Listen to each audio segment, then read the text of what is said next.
Sa height na 6 foot and 6 inches, halos umabot na ng 7-footer. Si Sebastian Fundora na ang pinakamatangkad na boksingero sa mundo na kahit si Pacquiao ay imposible itong matalo. Mas matangkad pa si Fundora sa mga heavyweight na boksingero. Pero may isang Pinoy sa middleweight division ang kayang pabagsakin ang higanting ito. Si Weljan Mindoro, ang pinakamalakas na boksingerong Pinoy ngayon sa international boxing. Right hand, this is over! What a blast from the Filipino fighter in round and nails Thurman. Down a little bit.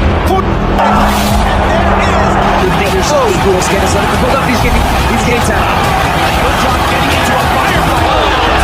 Well, John Trigger. Hindi pa natatalo ang ating pambato. 16 wins with 60 knockout, 100% knockout power ratio. Lahat ng pinakamatangkad na kalaban ay nawasak sa kanyang kamao. Kaya kahit ang pinakamatangkad na si Sebastian Fundora ay kayang pabagsakin ng ating pambato.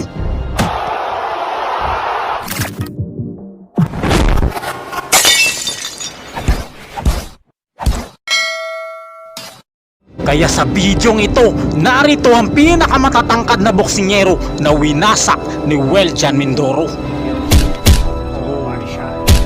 Oh, and look at that uppercut. Step him up. I think we're gonna see it. He's not gonna beat the count.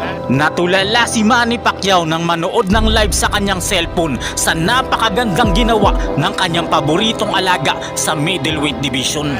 Natulala ang mga tao sa Amerika na paakyat si Manny Pacquiao sa ibabaw ng lona dahil sa sobrang husay ng ating bida.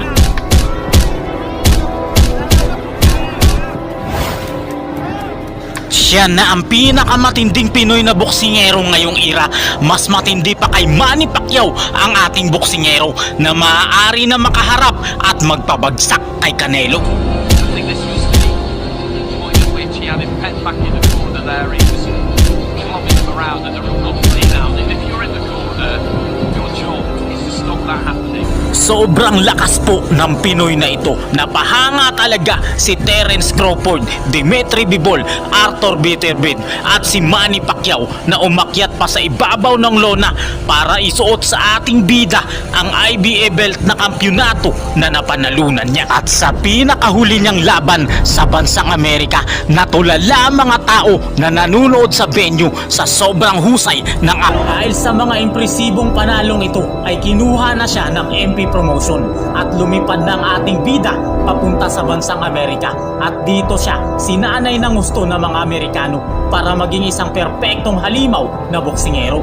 Nito lang araw ng Miyerkules, July 10 taong 2024 sa Plant City, Florida, bansang Amerika, sa ProBox TV event ay lumaban ang ating bida. Nagulat talaga at kinalabutan ng mga Amerikano dahil sa napakatinding ginawa ng ating pambato. Nito lang araw ng Sabado, November 9 taong 2024 sa Osceola Heritage Park, Florida, United States of America ay muling dumayo ang ating bida. Makakalaban niya rito ang matangkad na Brazilian knockout artist na si Lucas Diabrio, pero katulad ng mga naunang boksingero na nakalaban ng ating pambato, 3 round lang din ang itinagal nito sa ating boksingero. Sa round number 1 nakikipagsabayan pa dito ang Brazilian na kalaban, pero kahit na matangkad dito ay unti-unti na siyang na-overpower ng ating kababayan.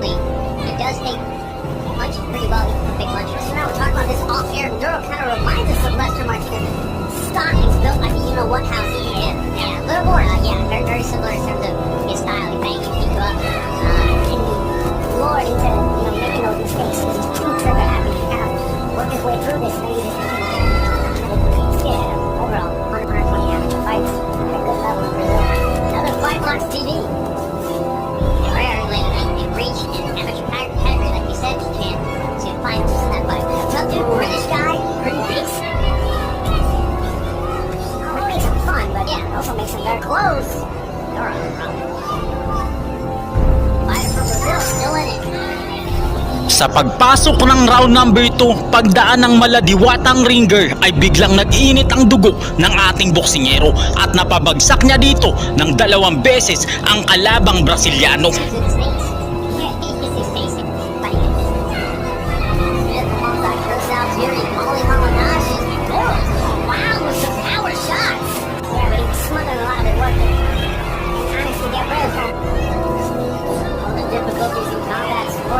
Pacquiao was actually, victim of some head clashes. Just finished his era. Like that by Mandela. So yes, I agree with him. I see a lot of guys mimicking that style. Getting over those skis quite a bit. Good right hand. Stuck. Oh, that lead in. Oh, numbers in here. Teddy Atlas. He closed your eyes and hit the guy. Oh! Big right hand and down. Yeah, numbers in. You can see he gets hurt. Very, very smart. Oh, couple extra seconds. Mindoro trying to swarm another knockdown.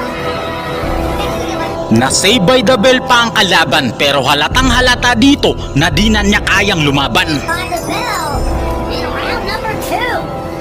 Anymore. That looked like a brain whose brain was stopping. Sa round number 3, dito natatapusin ng ating boksingero ang paghihirap ng kalaban nito. Isang napakatinding brutal knockout na pagkatalo ang sasapitin ng Brazilian na boksingero.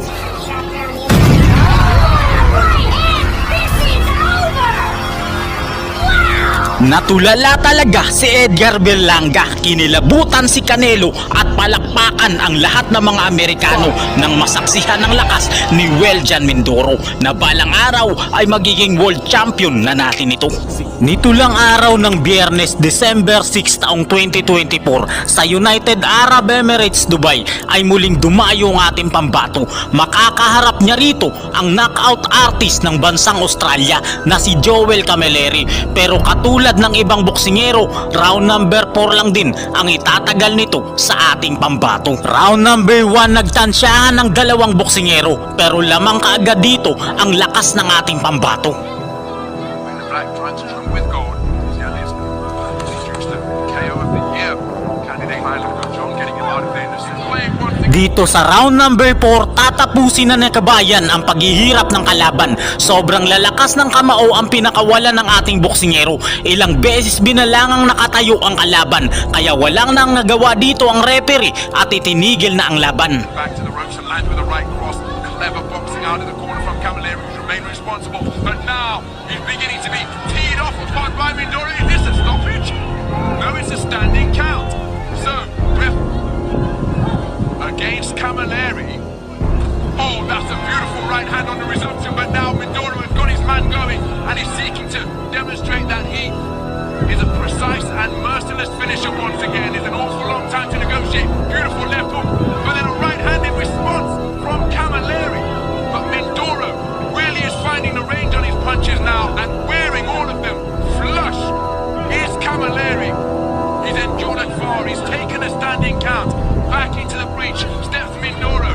Senses that he's got his man going. His referee's respite. The referee wipes the gloves clean. And he's walked onto a shot, which was an uppercut, which sends Camilleri to the canvas to take the second count of the light Mindoro. That could well be a long 90 seconds. Camilleri on the ropes above our commentary position. Bobbing and weaving, trying to hold on. He's taken a right uppercut and the towel has come in from Dino Billinghurst. Napahanga lahat ng pinakasikat na boksingero ngayong era sa galing ng ating bida na posible talagang humilera sa pinakamagagaling na boksingero ng Amerika. Nito lang araw ng Sabado, June 7 taong 2025 ay muling dumayo ang ating pambato sa Boeing Center, San Antonio, Texas. Makakaharap niya dito ang isang undefeated na Mexicano. Napakatindi nito sa record na 8 wins, 6 sa pamamagitan ng KO at walang talo. Siya si Omar Munguia ng Mexico, ang pinakahalimaw nila na boksingero. Pero sa laban na ito, first round lang ang itatagal ng Mexicano at matutulala talaga ang lahat ng mga tao na nanunood sa venue. Round number 1. Tandaan natin na undefeated tong kalaban ni Mindoro ha. Boom! Grabe yung mga uppercut oh. Boom! Body shot! Boom! Uppercut!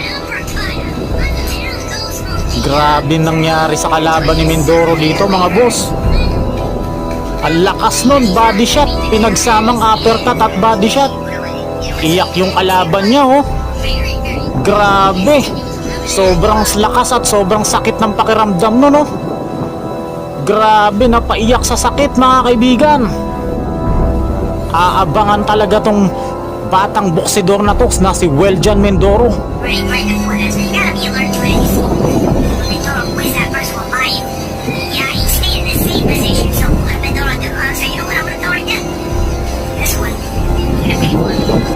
Well, Jan Mindoro ay ang pinakamahusay ngayon na boksingerong Pilipino. Siya ay nagmula sa hirap at patuloy na nagsusumikap.